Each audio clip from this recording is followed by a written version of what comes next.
Gas पेटवून घेते. त्यामध्ये पाणी ठेवलेलं आहे.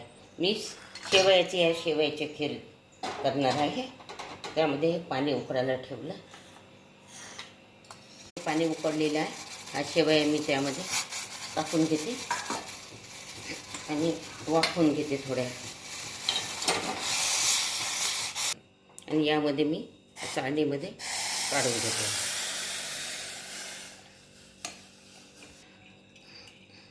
ह्या भांड्यामध्ये पाणी उकळायला ठेवते खीर करायसाठी.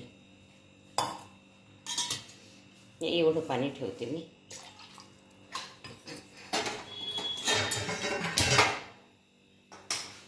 हे पाण्याला उकळी आलेली आहे.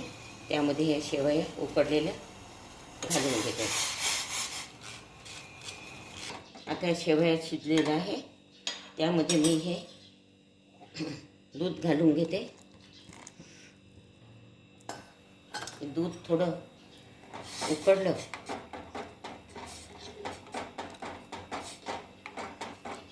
यामध्ये हे खोबरं किस घालून घेते. किसलेलं खोबरं किस आहे.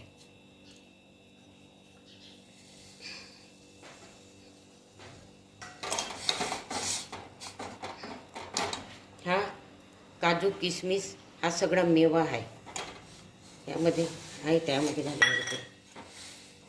विलायचीची पूड वगैरे सर्वच आहे यामध्ये. मेव्यामध्ये साखर घालून घेते.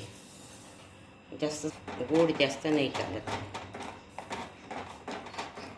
आणि चिमूटभर, फक्त चिमूटभर थोडीशी मीठ, बिलकुल एवढंसं चिमूटभर, जास्त नको. ही आमची शेवयाची खीर तयार झालेली आहे. त्यामध्ये आता मी सर्व करते अशा पद्धतीचे. आणि यामध्ये थोडं तूप घालून घेते. जर ही माझी शेवयाची खीर तुम्हाला आवडली असेल माझी रेसिपी, तर माझ्या ग्रामीण चॅनलला सबस्क्राईब करा.